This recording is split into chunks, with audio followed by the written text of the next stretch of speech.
Kogiler, İspanyolların yeni dünyaya işgallerinden kendi kültürlerini, dillerini koruyabilmiş nadir kabilelerden bir tanesi. Büyük bir bölümü hala İspanyolca bilmiyor. Bunun ana nedeni yaşadıkları dağ köylerine bugün bile ulaşmanın çok zor olması. En büyük sebebi bu olsa da bir sebebi daha var. Bu dağlarda İspanyolları mutlu edecek miktarda altın bulunmaması. Hernán Cortés ve adamları ilk olarak Aztek İmparatorluğu'na ulaştığında Aztek halkı İspanyolların altını çok sevmesine anlam veremiyorlar. İspanyollar gülerek bizim tedavi edilemez bir kalp hastalığımız var ve bu hastalığın tek çaresi altın diyorlar. İspanyolların ilacı olan altının büyük miktarda bulunmaması ve ulaşılması imkansız dağlar bize hem görsel hem de kültürel bakımdan muhteşem bir hediye bırakmış. Sierra Nevada dağlarının çetin kabilesi Kogiler. Bizim medeniyet tabir ettiğimiz düzen bu bölgelere de sızmaya başlamış. Özellikle kahve çiftlikleri yavaş yavaş Kogilerin topraklarını ele geçirmeye çalışıyor. Bugün sizinle bir Kogi köyünü ziyaret edeceğiz ama ziyaret etmekle kalmayıp geleneklerini, kültürlerini ve yaşayışlarını öğreneceğiz.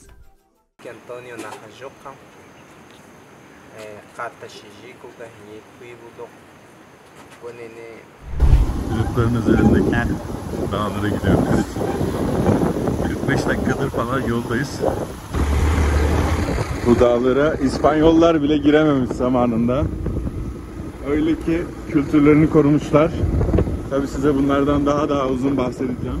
Biliyorsunuz burs veriyoruz tüm gelirlerimizde ve Just English bana inanılmaz yardımcı oluyor. Just English dil okulları. Onların Türkiye'de onlarca okulu var ve Amerika'da New York ve Los Angeles'ta da dil okulları var. Dünyayı gezmek için dil öğrenmeye ihtiyacınız var. Dil öğrenmeden de gezebilirsiniz ama insanları anlamanız için dil öğrenmeniz gerekiyor. Onun için de İngilizce en önemlisi. Dil öğrenmek için de bana desteğini esirgemeyen Just English'in Amerika'daki ve Türkiye'deki dil okullarını tercih edebilirsiniz. Gittiğimiz kabile İspanyolca bilmiyor. Benim kankalar biliyor. Onlar da böyle çok komplike bir İspanyolca konuşmuyorlar. Valla burada yağmur yağmaya başlarsa görüyorsunuz bu dağları. Bitmez durmaz. Burada kalacağız aylarca artık ya. Kogi. Dev boyutlu Kogi. Kabile insanları tabii çok küçük. Şimdi burada mangoları almış. İnşallah bizim kabilede mango yetiştiriyordur. Gümbür gümbür yerim vallahi. Mango ile beslenirim. Şu yeşilliğe, şu güzelliğe bakın be. Ağaçları görünce aklıma geliyor Marmaris'in ormanları, Turuncun, Bayır'ın, Sierra Nevada. Biraz da beni görün. Yeşillik gezer. Kogi. Benjamin. ¿Qué es eso? Árbol.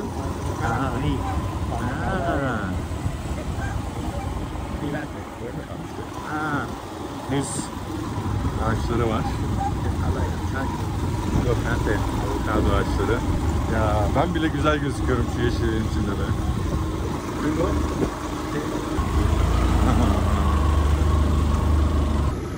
Şu ağaçların ululuğuna, güzelliğine bakın.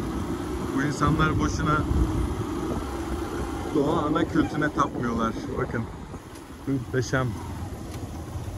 Şimdi daha çıktıkça hava serinlemeye başladı. Bu da güzel. Çünkü aşırı sıcaktı. Özellikle çıktığımız Santa Marta şehri ve motosiklete bindiğimiz küçük kasaba, ismini unuttum. Çok sıcaktı. Yani öyle sıcak değil. Yaşanacak gibi değil. Klima da yok tabii ki bildiğiniz gibi. Yerli kabilede. Valla küçük bir kulübede kalacağız galiba ama tam ben de bilmiyorum yani. Çok ne dedikleri belli olmuyor bizim çocukların. Mesela yağmur var dediler, yok. Enteresan insanlar. Onun için böyle dediklerini %100 almıyorum, ciddiye almıyorum. Yani bu dürüst olmadıklarından değil. Kafalar açık biraz. Burada hala küçük tarlalar var. Yani yağmur ormanları şeklinde ormanlar ama hala çok yüksekte olmadığımız için küçük Kolombiyalıların, yerlilerin değil, yani yerliler de Kolombiyalı ama dediğimiz daha bakın üf, her yer şelale ya. Biz de buralarda yıkanacağız çünkü duş falan yok, tuvalet de yok. Kolombiyalıların, yerli olmayan Kolombiyalıların küçük tarlaları var. Mısır ekmişler, mango ekmişler, avokado ekmişler. Tabii ormanı da yok ediyor bu tarz şeyler ama buradakiler kabul edilebilir küçüklükte, yani bayağı küçük. Muhtemelen orman arazisi değil. Bayağı baksanıza ya, Türkiye'de olunca böyle şeyleri de düşünüyorum. Orman vasfından çıkmış arazi, A2 arazisi falan diye böyle. Aha, birisi daha geldi. Mesela işte bahsettiğim bu amca. Ay, yollar bu kadardı.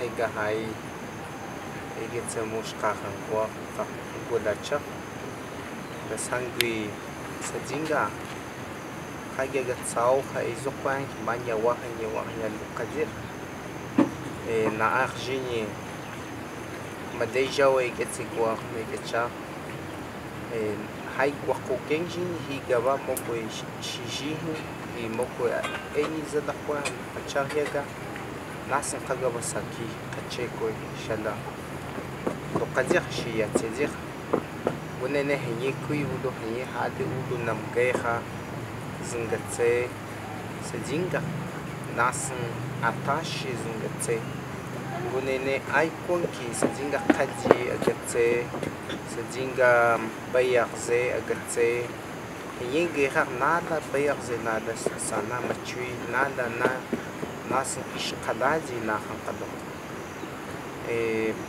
Açıkçası gitse kazi şangwasınze, ni şangwasınze, numanjga toakuzin gitse, nasıl heki gitse şada jigbey, jinina, gitse numanjga tuğun kadici. Bu ne nasangı, sajinga mani ezo kagidin ki, iki numang atojal higaba bayak sikutin noy chuanapan.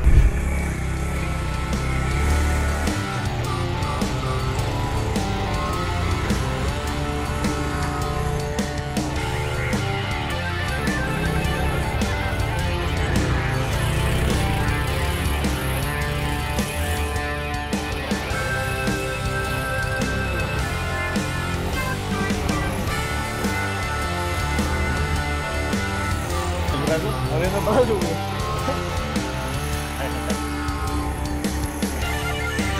Mati.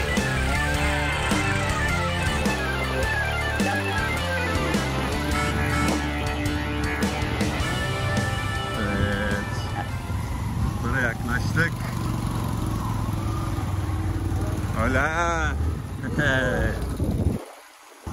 Şimdi sabah bu bulutlarda oynayacağım ya. Gün batımını bu tepeden, tepelerden yanlış hatırlamıyorsam Şık Okyanusu gözüküyor. Göbeş. Buralar artık serinlemeye başladı. Böyle Medellin gibi bir havası var. Muhtemelen binlere ulaşmışızdır. Nehir var zaten aşağıda. Şimdi kahve ağaçları gördüm. Muhtemelen kahve yetiştiriyorlar. Bienvenido a Palmornia. Almor'a hoş geldiniz. Capital Cafetera de la Sierra. Kısa Palmor. Hoş geldiniz yazıyor. 11 kasabaya geldik. Dağlarda. Burada kahve üreticileri muhtemelen. Hola! Gracias. Hola. Çık bir kilise var. Kasabada. Daha ne kadar yüksek çıkacağız acaba merak ediyorum. Central. Evet. Metrale çıktı yine. ¿Dónde nos vamos a quedar? Berber. Gel. Seksi bir kadın. Bizde olsa ısırırlar mankeni. Isırmamışlar burada mankeni. Hola! ¿Qué tal amigo? Sí.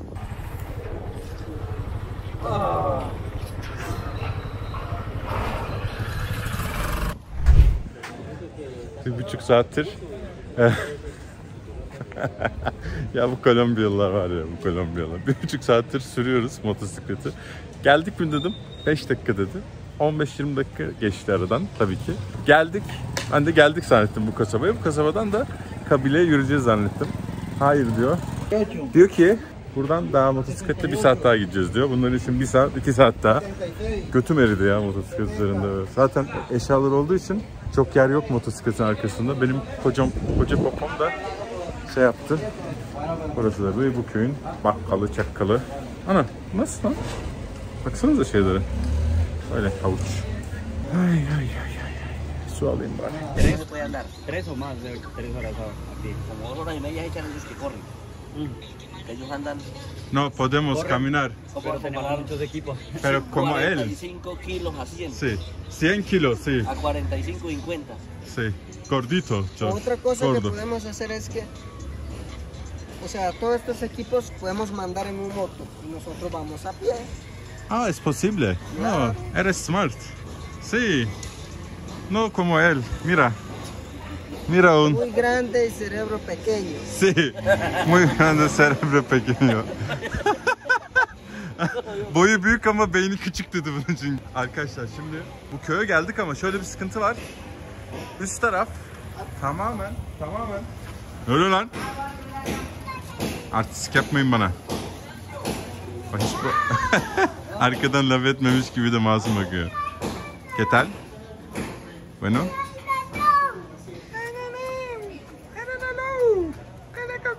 Korktu çocuk. Ayı kim diyor. Evet. Bana da demiş şişko dediler ya. Yazıklar olsun. Şu dağlara çıkacağız. Şu dağlarda kar olsaydım bir asi rüzgar olsaydım arar bulur muydun beni simsiyah mezar olsaydım belki yaslanırdın. ¿Qué tal amigo? Gracias. Muy bueno dia. Evet, şimdi şu dağlara nasıl gideceğiz? Çünkü şöyle diyorlar, bu dağlarda yağmur olursa bitmez diyorlar bu yağmur. Öyle 2 gün boyunca bitmez. 2 opsiyon sunuyorlar. 1, eşyalarınızı motosikletle çıkaralım. Yürüyelim. 2,5 saat sürer diyor. Tabii bu Kogiler söylüyor. Kogiler birazcık şey gibi, keçi gibi dağa tırmanıyorlar. Adamlar dağda yaşıyor. 45 kilo. Ben 100 kiloyum. İkinci opsiyon motorlarla gidelim ama sanırsınız diyorlar. Ben de böyle şey getirmiştim. Siyah çöp poşeti kaplamak için akıllık edip. Bana bu opsiyon daha iyi geldi. Çünkü benim kendimi çıkarmam bile bayağı zor yani. Her neyse, demin zaten gök gürülüyordu. Yine sıçtık ya. Yağmur nedir abi ya? Git Türkiye'ye yağmur, git. Defol.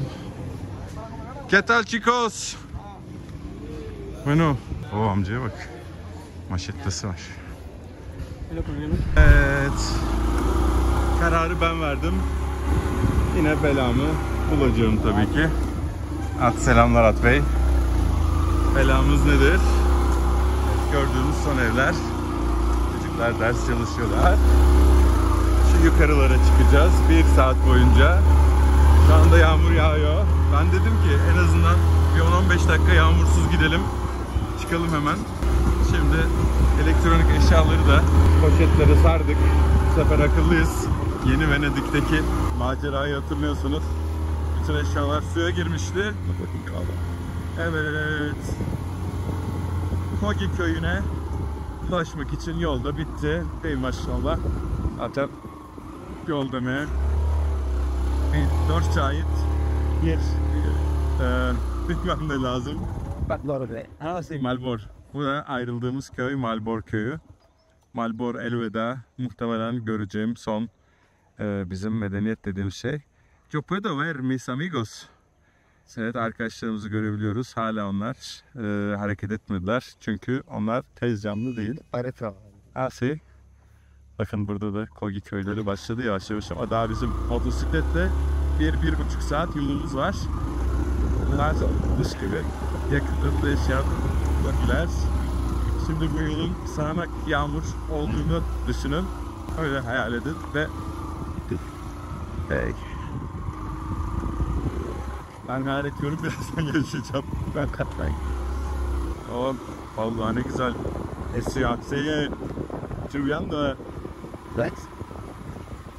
Aşağıda yağmur. Ateşten ötürsen. Bir tur yağmuru be, gidene kadar bir tur ya. Islanmayalım. Vallahi harbi. Hani ıslanmak mesele değil de, mesele bu motosikletler çok eski ve kayabileceklerinden şüphe ediyorum.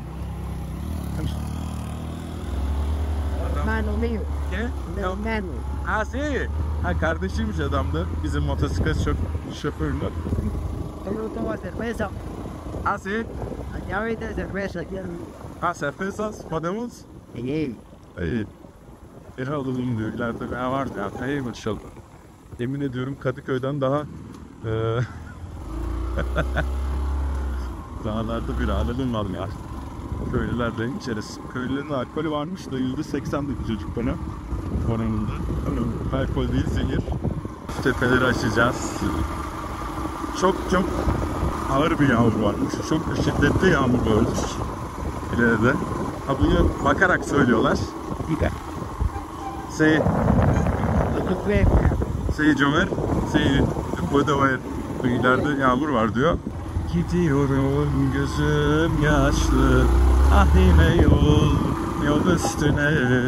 Sen seviyorum umutları, yağmurlar yağsın güzelime. Gidiyorum yolda gözüm yaşlı. Çık. Nerelere çıktık? Bir de şöyle bir hedefim var. Size söyleyeyim. Başka kabileler de var ama Arhuaco gibi. Ben Arhuaco'ları görmüştüm. Ama Arhuaco'lar hepsi, ama Arhuaco'lar özellikle çok korkuyorlar şeyden, kameradan. Ruhunu çaldığına inanıyorlar kameranın. Böyle de. Bu arada yürüyerek, yine saatlerce yürüyerek bu kabilelerin etrafındaki Arhuaco'lar ve Biba kabilelerine ya da başka kabileler varsa onlara ulaşmaya çalışacağım. Rehber arkadaşları da getirmemin sebebi o. Yanlar rehber değil bu arada. Şöyle rehber diyorum, benim rehberim yani. Bunlar bu kabileden çıkıp İspanyolca öğrenilmiş nadir insanlardan. Bakın, bitmiyor. Muhteşem bir doğa. Marmaris'im de böyleydi.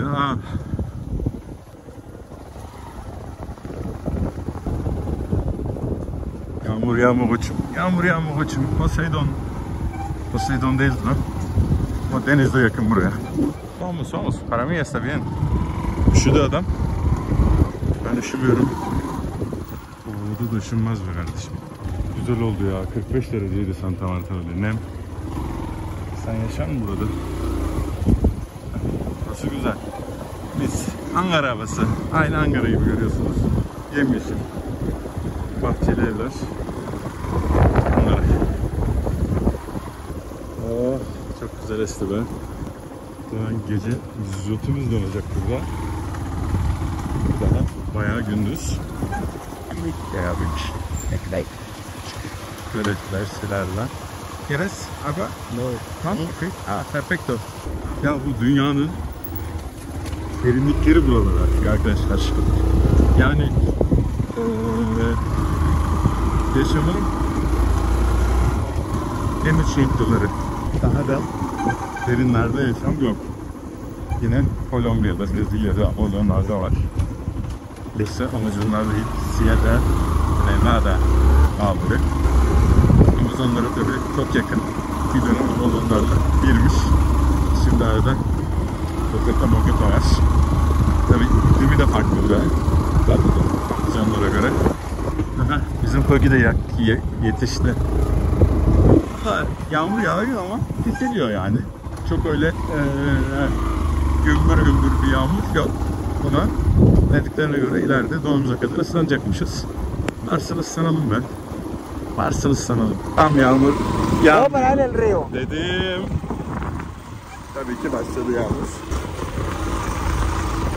Toprağın kızıllığı Afrika'nın kızıllığına döndü bir anda. Afrika toprakları da böyledir. Daha bir saat böyle gideceğiz ya. Tabii bunların dediğine göre bir saat. Ey yarabbim.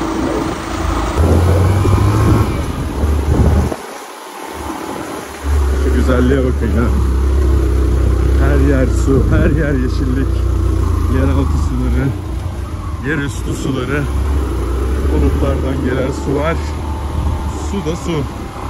Yağmur'un harbinin attığı bölgelere gitmek öyle kolay olmayacak tabi. Islanıyoruz reis. Şemsiyeyle dürt bizi reis. Şimdi bu yağmur yeni başladı tabi. Bu yollar daha da boka saracak birazdan.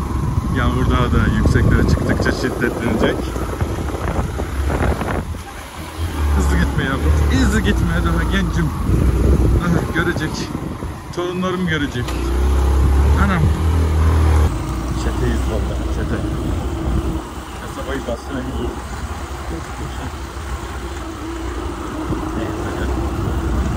Yağmur hafiften kesildi.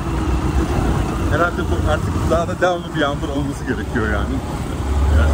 Tamamen doğudan sonra full yağıyordur. Bu kadar yeşili beslemek için çok yağmur gerekli. Yağmur ormanları ismini de buradan oluyor. Yoksa kar ormanları olurdu. Ay. Kötü esprilerimle bugün de aranızdayım. Hey.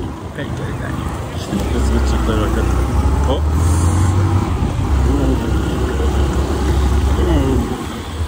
Anlam. Burada mutluyduk. Burada kesin. Git.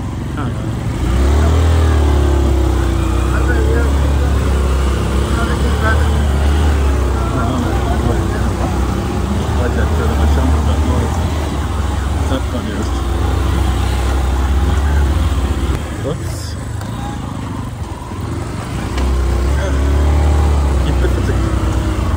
5. fıtığım da geldi. Hadi bakalım. Hayırlı olsun. Ebu Bekir Sıddık fıtık bebek. Güzel düşüyorduk ya. Kesinlikle. Allah. Tanrılar kızdı. Gök gürüldüyor. Ay. Gittim ya. Yeter. Ay. Patladı motor. Está bien? No? Motor zorlamaktan patladı.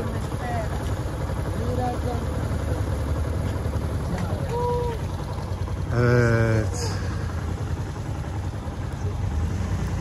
Cerro Cristóbal Colón, Pico Cristóbal Colón. Ah, más allá arriba. Sí. Bir motor patladı. Yağmur da var. Ne yapacağımızı bilmiyoruz. Ama manzaramız güzel. Ha, pompa, lastik patladı herhalde. Hadi medio. Dale medio.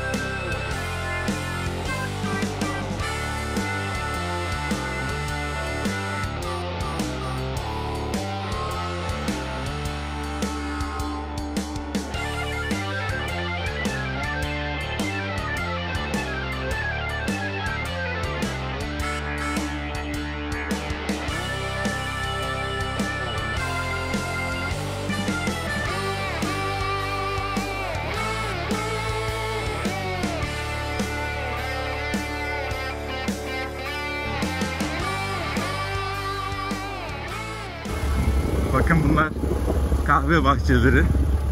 Daha yeşil haldeler. Kahve çekirdekleri, meyveleri. Tabii bu iklim kahve için çok ideal. Devamlı yağışlı. Geceleri soğuk. 10 derece, 12 derece. Gündüzleri de sıcak. Çok su var. Biz Türkiye'de neden kahve içmiyor? Çünkü 12 ay bu mevsim yaşanmıyor.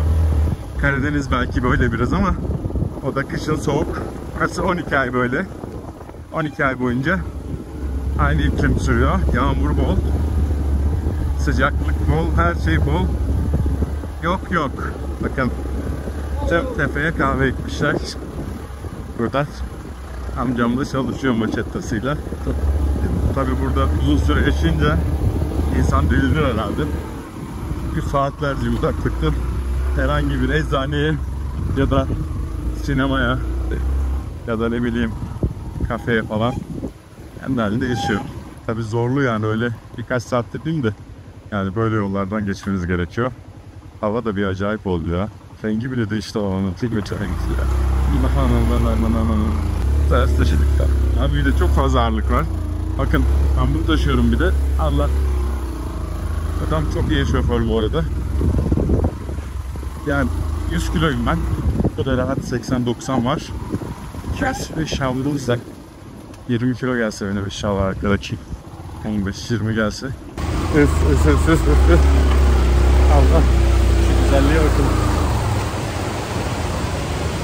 Tahta bir köprü burası. Bakın. Ay ay ay ay, dur çevireyim.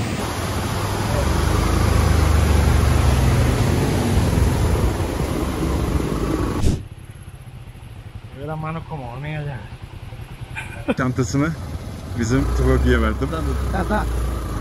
Yeter abi, baksana elim gitti ya. Bak. Kaç saattir. Evet, dur bakıyor ya. Kötü demiyor ki.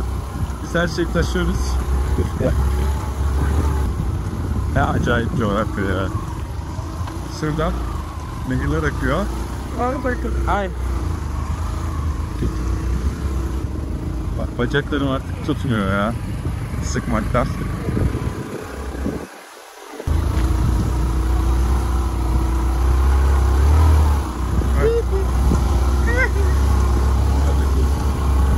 Bunlar yükseldik ki artık nefes almak biraz zorlaştı. Oksijen azalıyor biliyorsunuz yükseldikçe. 25-20 metrelere kadar çıkmış olmalıyız. 1500'de Medellin'den yeni geldiğim için hissetmem mümkün değil de 2000 olması lazım. Bizim çocuk şey var mı diye soruyor. Yukarıda diyor, Toki köyünde internet var mı diyor. Yarabbim. Var kardeşim, var. Telsim var, Telsim internet var. Telsim çekiyor yukarıda. Abi ya, Telsim onlar var. Nasıl? Bunlar burada kalmışlar yıllar önce. Getirmiş birisi. Hatta Cem Uzan bile orada. Omuzda böyle Telsim kartları var. Onun içinde yüzüyor Cem Uzan. İndiğimiz yere bak. Yokuş mu? Slalom mu kayıyoruz belli değil ya. Çamur içinde. Vallahi bak dur. Estoy yoruldu. Cansado, sí. Mi piernas, muy cansado. Evet, ulaştık. Kulübeleri görüyor musunuz? Ay. Ay. Dur oğlum, dur da. Bak. Dur oğlum ya. Benim gerisinde gördüm. Böyle. Atmıştı ya. Evet. Elbiseleri asmışlar korusun diye ama pek koruyormuş gibi değil. Ama böyle bir kulübede yaşayacağım.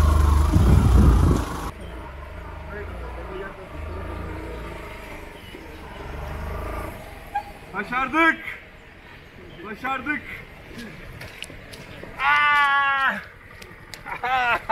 Ay! Ay ay ay ay! Ay ay ay ay ay! Porto Rico! Geldik mi? Çocuklar hemen zıpladı. Ay ay ay. Evet. 3 saat sürdü arkadaşlar. Köyden burası 1 saat 15 dakika sürdü. Bize dediler ki 1 saatte gideceğiz. Köy 1,5 saat. 1 saat 14 dakikadır kayıt oluyor bu. Ay. Tamam, sakin. Şelale sesi gibi.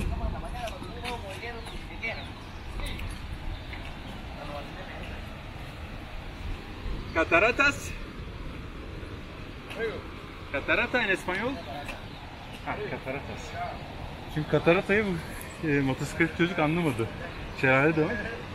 Evet, şelalede yüzeceğiz. Yani banyo yok çünkü burada. Şelalede yüzüp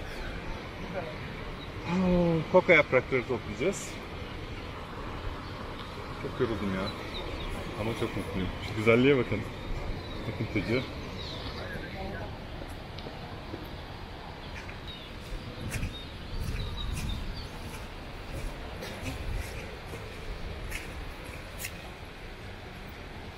Saluden. Hola.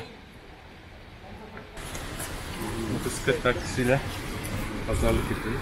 ¿Cuánto? ¿Cuánto? Es 6, 12, 18. ¿Cuánto por pato? 240. ¿Qué? 240. 240. Sí. 200. Para el short. Hola. ¿Cómo que se habla en Kogi?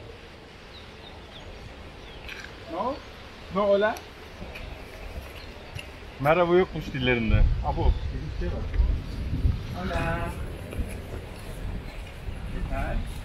Hermosa.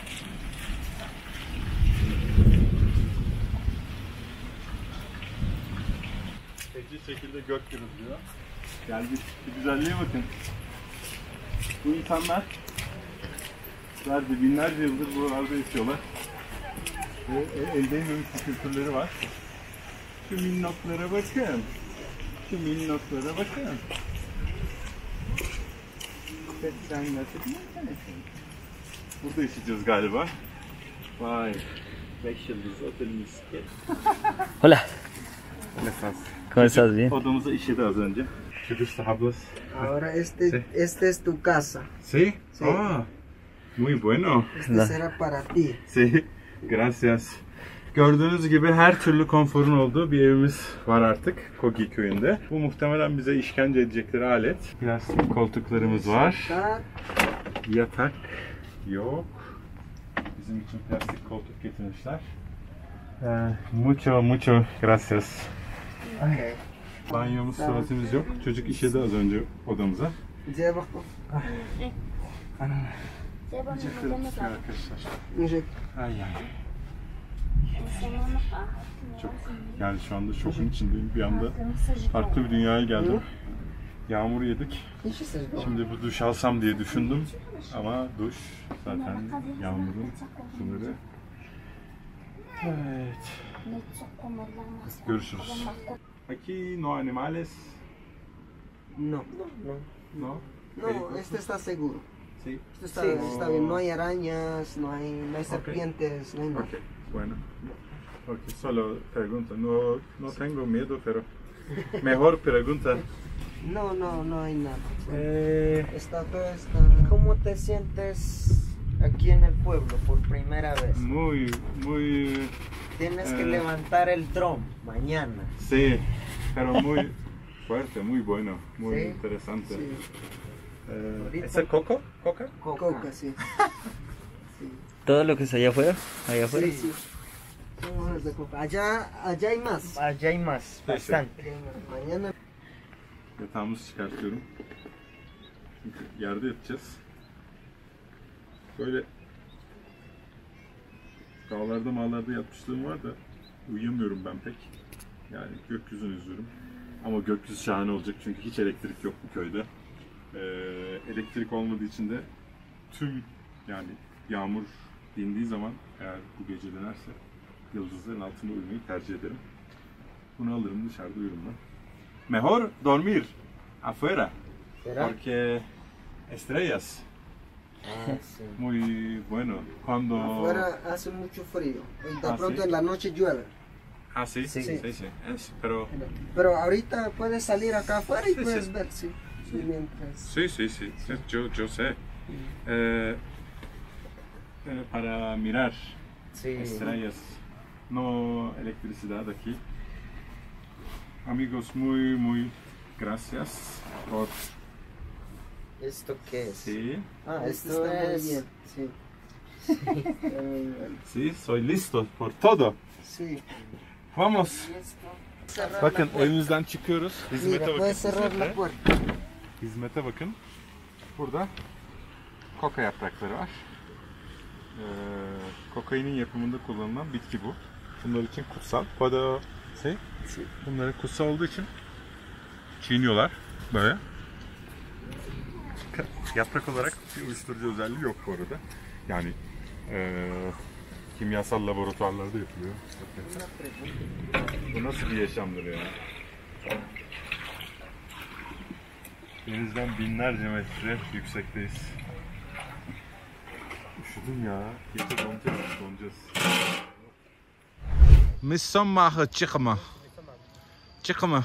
No matar mı? No matar.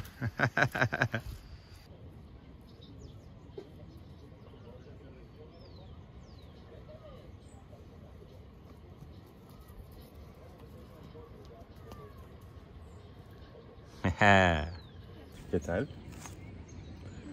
Yerim ben senin güzelliğe bak. Bu ama bir kız çocuğu değil, erkek çocuğuymuş. Ben pot kırdım. Neden dedim hiç erkek çocuğu yokmuş bu köyde. Yani nasıl gülüyor şerefsiz. Dediler, bunlar hep erkek çocuğu dediler. Sonra anlattılar şeymiş, boyunlarına kırmızı şey takanlar kız çocuğuymuş. Erkek çocuğuymuş. Çocukların hepsi o kadar güzel ki hani bize derler ya kız çocuğu gibi güzel diye. Saçlar tabii şey olduğu için kız zannettim ben. Hepsinin saçı aynı. Nombre, tu nombre? Santo. Osisanto. Osisanto. Öğretmenin oğlu bu arada. Onun evinden çıktığı için biliyorum. Öğretmenin oğlu olduğu için biraz İspanyolca. ¿Tú hablas español? ¿Un poco? ¿Tú hablas español? Sí. Çok bilmiyor ama yukarıda diyor. Frío? Frío? Anlamadı. Gerçekten demin ağzımdan şey çıkıyordu. Dumanlar çıkıyordu. Buenos días. Bizim profesör de burada. Şu güzelliğe bakın arkadan bulutların üzerinde. Bu da benim meraklı kankam. Hafif bücürük. Oh!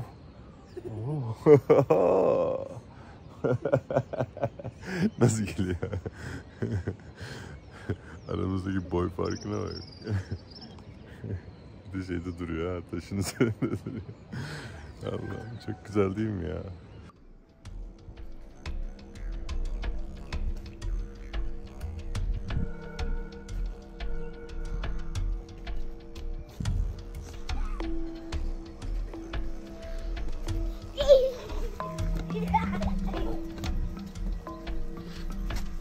Yakaladım.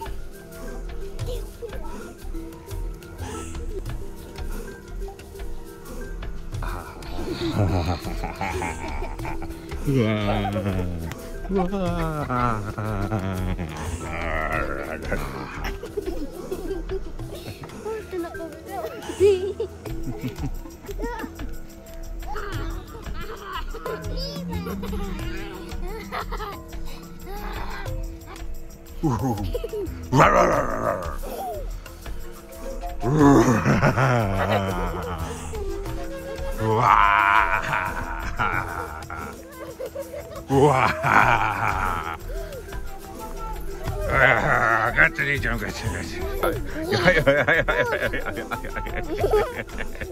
Allah'ım yürü kişi.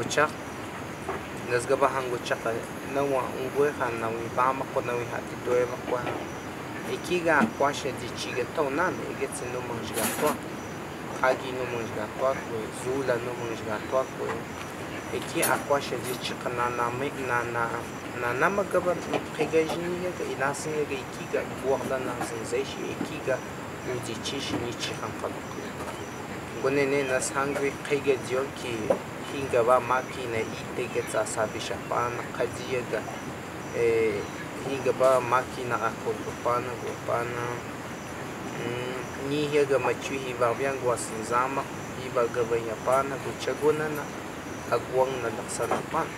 Iking kuhango nene nas kahango chakay sa jinga igit sinumang shiga tungwa. Na he eskwela higa kwela higa hikigit siga singaw ne kuji hangu igit se shishkaji hindi chihangka. Na ay shini igit sinawi ba kwa hangu kanana ma shishkaji ya hay dula shak dula kajik shengshi nasa kagaba sahazin gatseki shishkaji. Köyden çıktık. Böyle bir yola geldik. Bu yola niye geldik? Banyoya gitmek için. Banyo bile mesele. Çünkü burada tabii akan su yok. Banyo kültürü yok. Nereye gidiyoruz? Şelaleye, nehire gidiyoruz. Dişleri falan orada fırçalayacağız. O da bir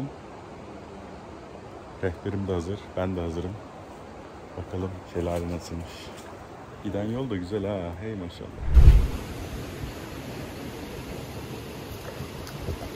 Buz gibi buz. Şampuanın nerede?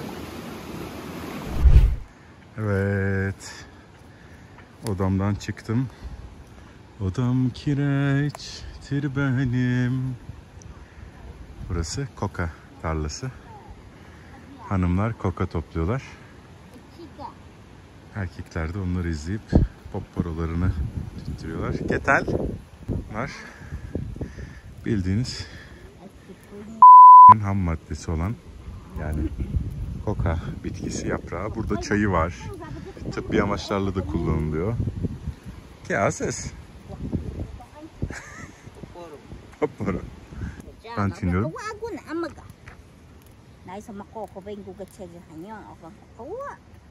Güzelliğe bakın ya arkadaş şelale.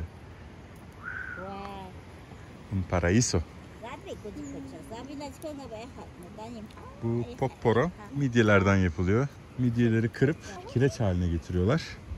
Ve kalıp bu şekilde çıkıyor. Kabak. Şu adamın elindeki de kabak görüyorsunuz. Yeşil olmasının sebebi de koka yaprağını çiğnemeleri. Bu bayağı kutsal. Sadece erkekler çiğneyebiliyor ve sadece kadınlar koka yaprağı toplayabiliyor. Böyle bir gelenekleri var.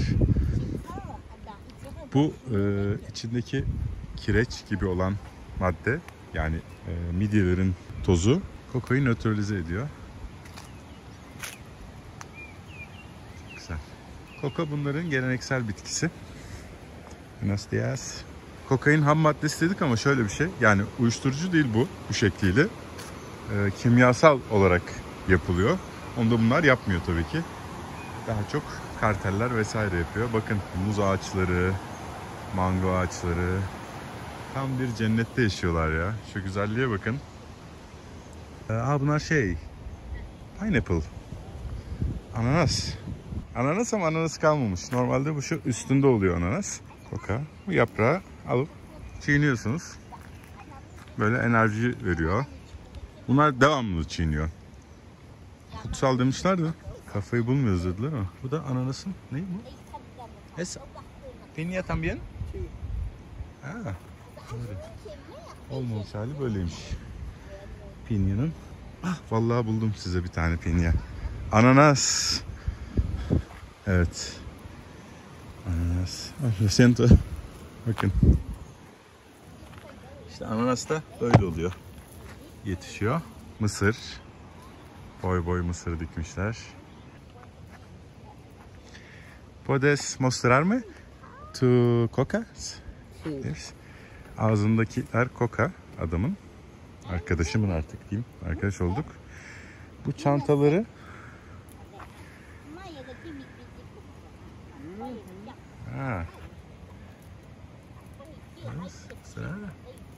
evet bu da biraz hafif kurumuş koka yaprağı. Kadınlar da buraya atıyor. Teyzem daha bile konuşuyor maşallah. Ne anlatıyor acaba?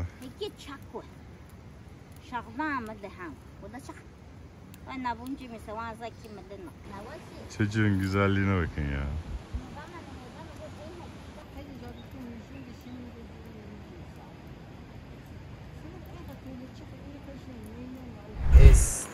Más que todo, los hombres nos dedicamos en el trabajo cultivo en el campo, cuidar los animales y mantener equilibrio en la comunidad, en la familia y velar en la familia, educar, transmitir los conocimientos que nos dio nuestros padres, nuestros abuelos. Nuestra responsabilidad como padre es velar y formar nuestras familias y ver la necesidad en la familia y ser responsable en la comunidad y respetar a otras personas para que vivamos en común. Nuestra responsabilidad como hombre tenemos que velar para que todas las cosas mantengan en equilibrio. Bueno, ese es como nuestro trabajo, ser responsable, respetuoso a la comunidad, llegar puntual en la comunidad y responder lo que se necesita en la familia. Y las mujeres más que todo nos apoyan en el hogar, estar pendiente de los hijos. Bueno, todos nos respondemos, pero las mujeres más que todo se dedican en las artesanías, pues en el hogar, en el trabajo, ayudar al hombre, cuidar a los niños y estar pendiente de sus hijos. Más que todo es el trabajo de las mujeres en las artesanías, pero claro que los hombres también hacemos las artesanías, pero las mujeres más que todo tejer la mochila, coger la coca, y pues lo importante es estar acompañado todos los tiempos. Çok acayip. Erkekler de iş yaptığını zannediyor Popporo'yla. Bakın bu kabakları kullanıyorlar ya Popporo için. Her yerde bu kabaklardan var zaten. Açık. Öyle. Yüzlerce kabak var yerlerde. Bunu bir ara Marmaris'te böyle ev işi falan için kadınlara satıyorlardı. Pahalı pahalı bir de. Abo, domuza bakın. Ana değirecek domuz. İnşallah bağlıdır.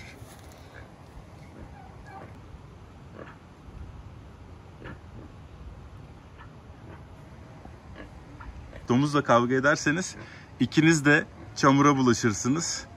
Ama ne var ki domuz çamuru sever. Böyle bir atasözü var. Çok doğru.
Benim evim, kedi baskını var evimde.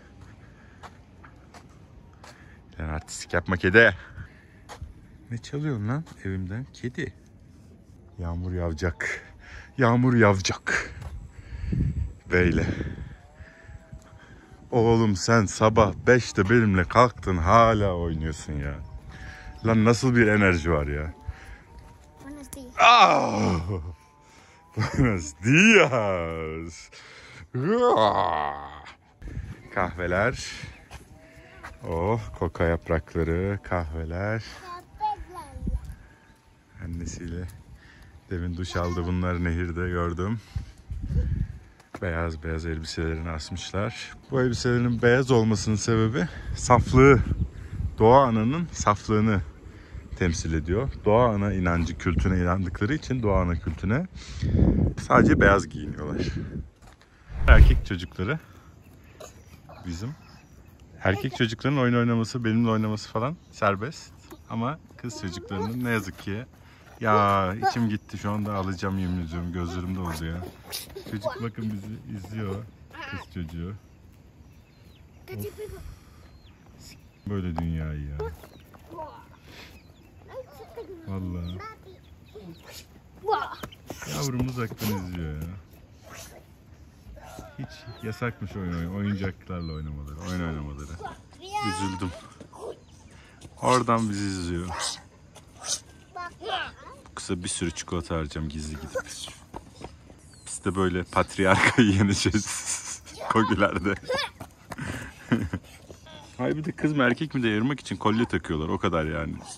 Fark yok arada. Ne olacak ya? Bu da mahvolmuş tavuk. Less miserables ya. Sabahtan beri oynuyorlar ya. Kırın oğlum onlar. Koka bitkisini kırdı ya. Aa, çok teşekkürler. Hayatımda ilk defa bir çocuk bana koka verdi. Aha, ikinci defa oluyor. Bu kokanın galiba, meyvesi. Çocuklar Kolombiya'da çocuklar koka arkadaşlar. Nontay şahin ha hişin katiko. Hişin katiko ya ha hişin katiko.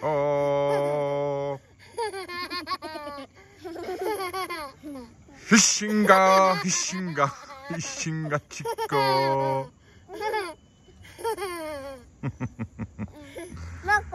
Hishinga.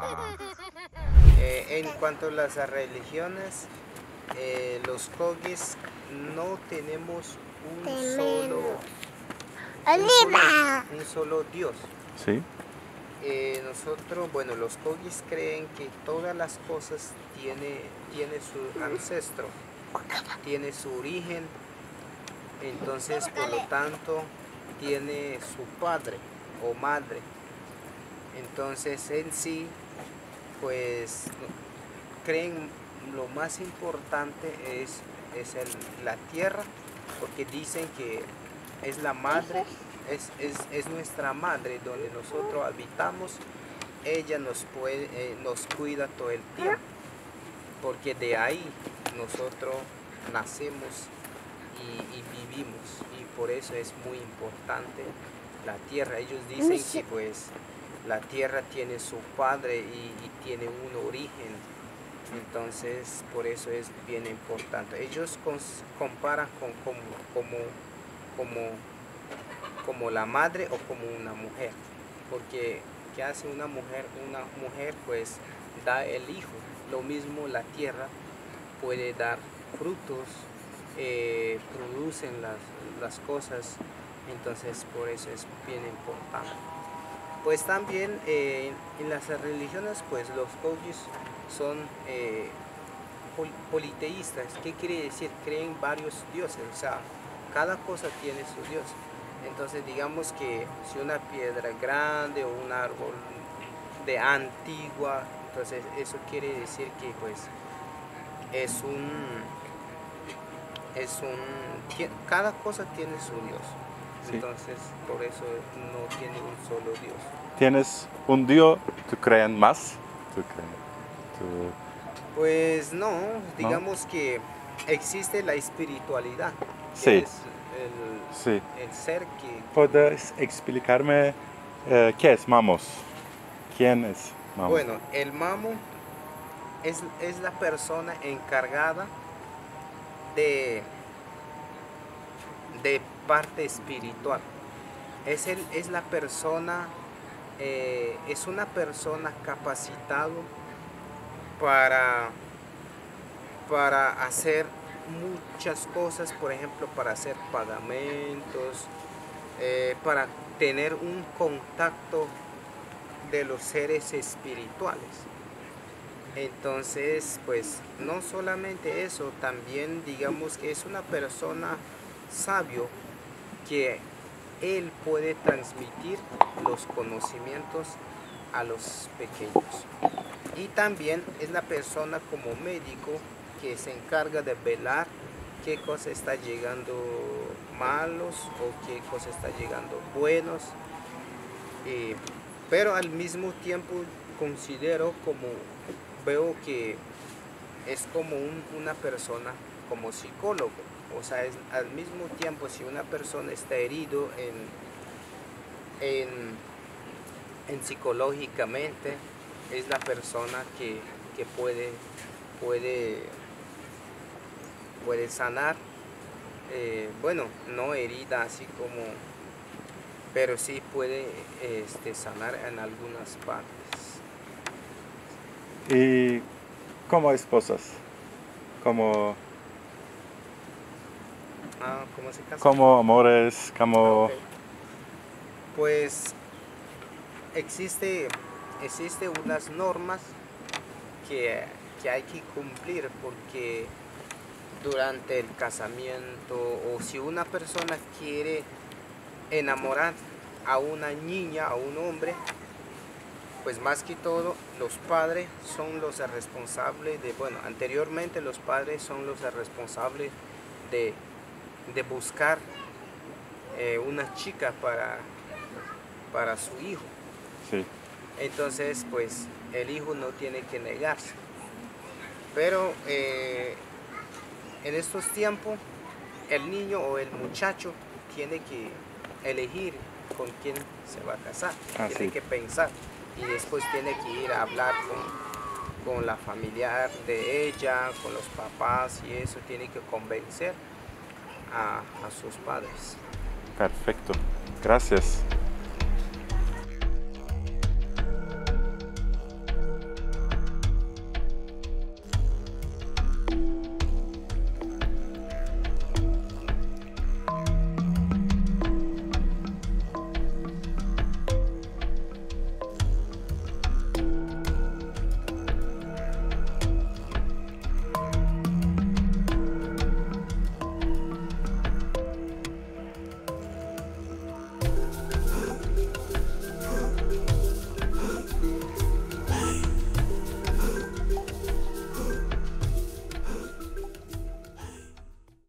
Saluda a la cámara.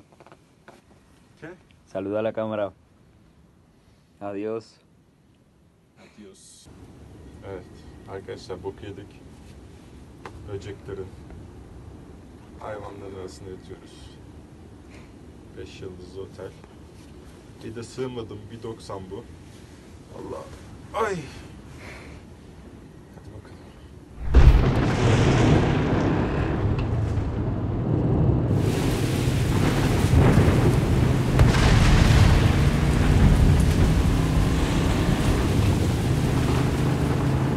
Günaydın.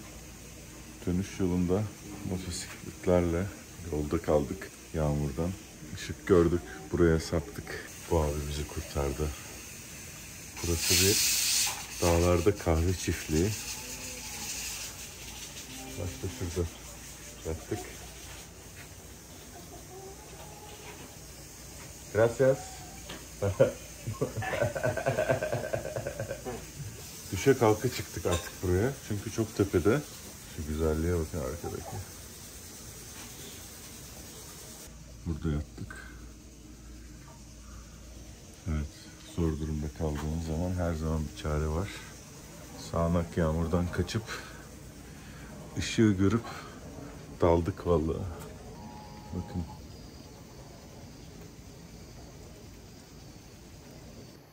Abi şu güzelliğe bakın ya.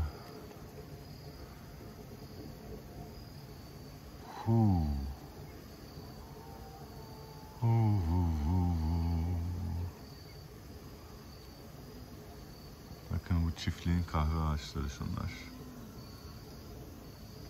Şey gibi, Nuri Bilge Ceylan filmi gibi, baksana adam eşekle The Long and Winding Road'da yürüyor. Gracias. Kahve çiftliğinde kahve hizmeti. Hayat güzel be. Kahve güzel de içine şeker doldurmuşlar. Bize kahvaltıda hazırladılar. Fiş. Burası mutfakları. Allah, ne kadar iyi insanlara denk geldik ya. Çolmar'a geldik. Hava çok sıcak şu anda. Bir yağmur yağıyor, bir çok sıcak oluyor. Gece buz gibi oluyor falan. Buz gibi tercih ederim tabii ki. Çolmar'da şimdi motosikletleri bekliyoruz, dinleniyoruz, biraz bir şeyler içiyoruz. Buradan sonra Santa Marta yine ya. Of. Medeniyete ulaşacağım için birazcık mutluyum. Vallahi. Bu arada motorla gitmek çok zor ya. Aşağı inmek daha zor. Çıkarken o kadar kötü değildi ama aşağı inerken fren sıka sıka iniyorsunuz ya. Yani ciddi bir ağrı yaratıyor. Ama güzel, güzel gerçeklik, güzel maceralar yaşadık.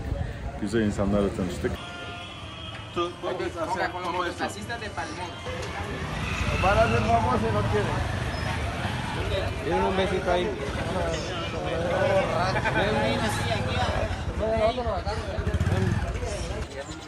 Başımıza daha çok bir şey gelmezse şimdilik bu kadar. Kendinize iyi bakın. Öpüyorum.